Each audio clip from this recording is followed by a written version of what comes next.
તમને અને મને બાપુ એક માણસ જેવો અવતાર મળ્યો છે. હું તો એમ કહું, હાજનું ટાણું હોય ને જો જીવતી માં હોય ને, ઓસરીના ઝેરે બેઠી હોય ને કોક દી ખોળામાં માથું નાખીને પૂછજો કે માં મારો જન્મ થયો તેથી તને શું વેદના હતી, તને કેવી પીડા હતી બાપુ. કોક દી માને પૂછજો, કારણ કે આપણને ખબર જ નથી એટલે આપણે માને બાપને રોટલા દેવા રાજી નથી. ઈ બાપુ ઈ વેદનાની તો માં જાણે, બીજું કોણ જાણે ભલા. માં છે એ બાપુ, માં છે, એકાક્ષરી મંત્ર છે. માની માં હોય ને એને નાની કહેવાય બાપુ, એને મોટી નથી કીધી. માં તો બાપુ માં છે. માની વાહે જે આવા ધર્મ ને આવા કાર્ય થાય ને બાપુ, ધન્યવાદ છે સંતાન. પણ કહેવાનો મારો અર્થ એ છે કે જીવન મળ્યું છે ને બાપુ, કંઈક મોજ કરી લીધી, બાકી મરી જવાનું છે. સંતોષનો બાપુ શેઠો હોય તો મજા જ છે. આ જાનવર 84 લાખ યોની છે એવું મહાપુરુષો કહે છે. હવે તમને કહું, પૈસાની માયાની જો જરૂર હોય તો માણાને એક ને, બાકી કોઈ જીવ માગતો નથી. આ કૂતરા કાગડા ભેંસો ભૂંડડા બાપુ કઈ જોતું જ નથી ને, કે આપણે જે આમ જોવે ને બધું જોવે. હવા, ખોરાક, પાણી, તડકો, ટાઈટ, આપણને જે લાગે બધું લાગે.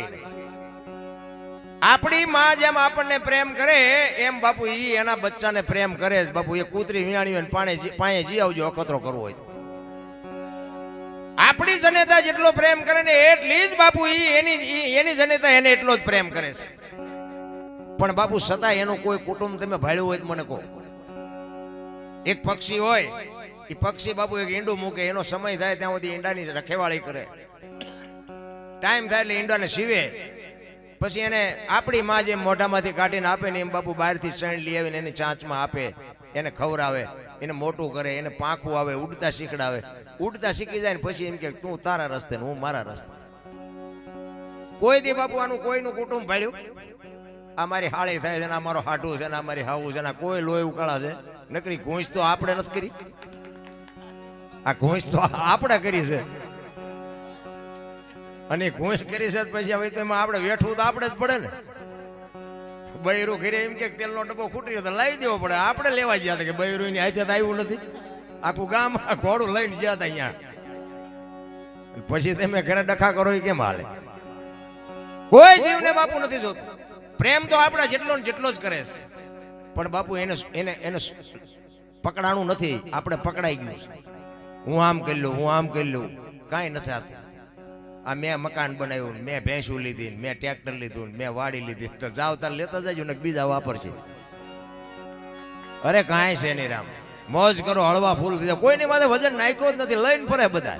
મેં કર્યું, મેં કર્યું. હું ને મારું મનનું કારણ છે. ગંગા સતી વાણીમાં કહે છે ભલા મને, હું અને મારું જો મટી જાય તો કાંઈ છે જ નહીં. કહેવાનો મારો અર્થ, એક દિલ્હીનો સિકંદર હતો ને, આમ બાપુ 500 ઘોડાનો રસાલો લઈને દિલ્હીની બજારમાં નીકળ્યો, અને આમ એક ફૂટપાથ ઉપર ફકીર હૂતો હતો ને એના સામે નજર ગઈ એની, અને એને રસાલો આખો ઉભો રાખ્યો. મારે ઓલા ફકીર પાસે જવું છે. એ ફકીર પાસે જઈને ફકીરને કહે છે, ફકીર બાપુ એક પાણાનું ઓશીકું કરીને હું તો ધોતડી પહેરી છે, ઉગાડું શરીર છે, બીડી ટેકાવી છે, પગ ઉપર પગ ટેકાવીને હૂતેલો. ત્યાં જઈને બાદશાહે કીધું, સિકંદર એ કે હે ફકીર, માઈક માઈક, મને તારી મોજ ઉપર પોરાના પલ્લા છૂટે છે, તું આજ માગી આપું. ફકીર આમ અધર નજર કરીને કે મારે કાંઈ જોતું નથી, જ્યાં જતા અહીંયા જાઓ. સિકંદર ને પરસો વળી ગયો કે આ દિલ્હીનું રાજ માગે તો લખી દઉં, પણ આ ભાઈડો કે કાંઈ નથી જોતું. કેટલી આને સંતોષ છે, કેટલું આને મોજ છે. એ કે હું દિલ્હીનો સિકંદર છું. એ કે મેં ક્યાં તમને પૂછ્યું તમે કોણ છો? હું તો અહીં નિરાતે હું તો છું, તમે આવ્યા છો મારી પાસે, મેં તમને પૂછ્યું તમે કયા ગામના છો? અને ભાઈ સિકંદર ને એમ થયું હોય કે હા હા હા, અને કેટલો સંતોષ છે. મારે મૂક્યાનો માર્ગ નથી તોય હું હળીએ સીડ્યો છું, આની પાસે કંઈ નથી તોય કે છે મારે કાંઈ જોતું નથી. જો સંતોષ બાપુ બજારમાં નથી મળતો. એ તો અંદરથી ચિત્તની શાંતિ, મનની પ્રશંસા, દિલની દાતારી, ગુમડાની રૂજ અને ટાઢિયા તાવની ટાઢ એટલું માલકોરથી આવે. ટાઢિયા તાવની ટાઢ ચડે પછી આખો ડામચો નાખી દો તોય ન ઉતરે. શું કામ? માલપાથી ઊભી થઈ છે. આ બધું માલકોથી તૈયાર થવું જોઈએ. સંતોષ જો અંદરથી નક્કી થાય તો થાય, બાકી ન થાય. કોક એમ કે સંતોષ રાખો, કોઈ રહે છે. બધા કહે છે કે અરે કઈ નથી આવવાનું, ભગવાનનું ભજન કરો, પણ તોય બાબુ ભગવાનના ભજનમાં મથે છે કે પૈસા મથે બધા. અને સુરતા 500 નોટનો ડટો હોય, એ ગણતા હોય બાપુ સુરતા કેવી લાગી જાય? કારણ કે લગાડવી પડે. એકાદી જાય તો 500 નો થુંબો લાગે. એવી સુરતા બાપુ એની યાર જો લાગી જાય મેળ પડી જાય. બોલો સિકંદર કે પણ કાંઈક તો માગી, પણ કે શું માગવું મારે, હમણાં મને ભૂખ લાગી ધામીને ડેલીમાંથી એક બેન આવીને ખાવાનું દઈ ગઈ, એક ભાઈ હમણાં નીકળ્યો બીડી આપી, આ બીડી ટેકાવી હાજે કોઈક બીજી બેન નહીં ખાવા આપે. બોલો સિકંદર કે આને હજી હાંજના ઠેકાણા નથી તોય ભરોસો રાખીને હું તો છે. અને પછી સિકંદરે કીધું કે હું આ દુનિયા છોડીને જાઉં ખુદાના દરબારમાં જાઉં ને તેથી મારે ખુદાને કહેવું છે કે આવતા જન્મમાં મને આવી મોજ દેજે, આવી ફકીરી દેજે, આવી મસ્તી દેજે. અને પછી બાપુ ફકીર બોલ્યો એ કે શું કહો છો, એ કે હું આ દુનિયા છોડીને જાઉં ને તેથી આવતા જન્મમાં મારે ખુદાને કહેવું છે કે આવી મોજ મને દેવો. તેથી ફકીરે કીધું કે તમે કેદી મરો ને કેદી જાઓ ને ખુદાને હેરાન કરવો એના કરતા આઈન પા કૂતરો બેઠો છે, આઈન પા તમે જમાવો, રસાલો જવા દો એટલે અત્યારે મોજ ચાલુ થઈ જાય. લ્યો આપણે થાય એવું છે. એ તો હાકડીમાં આવો ત્યાં હનુમાન ચાલીસા ચાલુ કરો તો હનુમાન ને ખબર હોય કોઈ દી બોલ્યો નથી તું. એ તો રોજનો રિયાજ હોય તો હનુમાન તમારું કામ કરે. માતાજી નહીં, રોજ તમે કંઈક 5 નામ માના લેતા હોય તો માં તમારું કામ કરે. પછી તો તમે જુઓ તો આપણે કર્યા હોય આપણને ન ખબર હોય, પછી દાણા જોર મેળ પડે. હા ભુવાજી બેઠા કહું અમારે ત્યાં તમે જોવો ને તો લાઈનો લાગી. બોલો અહીંયા એમ કે કાલ લઈને પમદી આવજે, બોલો એટલે આમાં એટલી બધી ગળતી. કરોડપતિ જોર આવે છે, કરોડપતિ. તો તમે જેને નડ્યા છો તમને નહીં ખબર હોય. એમાં માતાજી ને ભુવાજી શું કરે. હું ને એક દાખલો આપું કે પરબનું એક કોઈ ફ્રીજ મુકાયું હોય, પહેલા તો પરબુ બંધાવતા કોઠીઓ મૂકતા, અત્યારે કોઈક સગવડ વાળો માણા હોય તો કે ભાઈ આપણે એક ફ્રીજ મુકાવી અને માણા આવતા જતા પાણી પીવે. હવે આ ફ્રીજ મૂક્યું હોય ને અહીંયા ઓલા ગ્લાસના લોટા હોય, હવે એને હાકડે બાંધીને રાખ્યા હોય. બોલો ગ્લાસને લોટાને. હવે આ ભેંસું લઈ જાય છે, આ માણા નો લઈ જાય એ હાટું જ બાંધ્યા હોય ને. હવે એમાંથી ગ્લાસમાંથી આંકડીઓ કાઢી પછી થેલીમાં નાખો અને ઘરે આવો ને કંઈક વાંકું વમું થાય, પછી ભુવાજી પાસે જઈને પછી તમે દાણા જોરાવો તો એ માતાજી ભુવાજી એક એ ગ્લાસને ગોઈ દે, એ જડે ગ્લાસ. પછી કે 4 મહિને મચવી, પણ માં કઈ કહેતી નથી. પણ માં તમે 4 પેઢીઓ મચશો તો નહીં કે તમે ઓલો અંદર બેઠો હોય તો સાચો જ છે, પરમેશ્વર પોતે છે.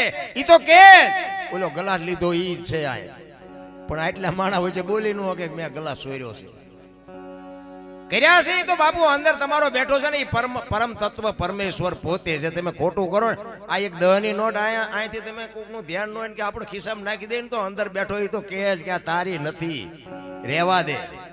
પણ મન તમારું ઠેકડા મારતું હોય ને બીજી વખત આત્મા નો કે, અને મન જ માર ખવરાવે છે. માર ખવરાવે મન બાપુ, નકા આત્મો તો તમે ખોટું કોકનું કરતા હોય એટલે અંદરથી અવાજ આવે કે રહેવા દે આ ખોટું થાય. તમે કોકને લાફો મારો ને તો અંદરથી એક અવાજ આવે કે ભગવાન માથે છોડી દે. તને કોઈને કીધું લાફો મારવાનો?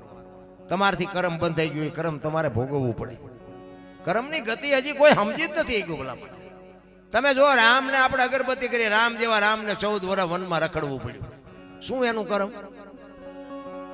જેનું અડધું અંગ માં ભગવતી બાપુ મિથિલા નરેશની દીકરી સીતાજી અયોધ્યાના મહારાણી બન્યા, મોડિયો ઉતાર્યો, આખી જિંદગીમાં હારો દી નો હોય ગયો. બાપુ એ દીકરીનું શું કરમ હશે?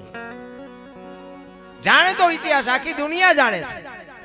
દ્રૌપદીના ચીર લૂંટાતા ત્યાં કોણ નતું બાપુ? કાળના જડબા ઝાલીને ઉભા રાખે એવા પાંડવો હતા. કેવા કેવા સિદ્ધ પુરુષો બેઠા હતા. એ દીકરીનો શું ગુનો હતો આખી દુનિયાને ખબર છે. શું એનું કરમ? અખિલ બ્રહ્માંડનો માલિક કૃષ્ણ પરમાત્મા જેને આખા વિશ્વનું સર્જન કર્યું હોય એને ખબર ન હોય કે આ બેસ તો ભીલ મન બાણ મારશે ને ખબર ન હોય.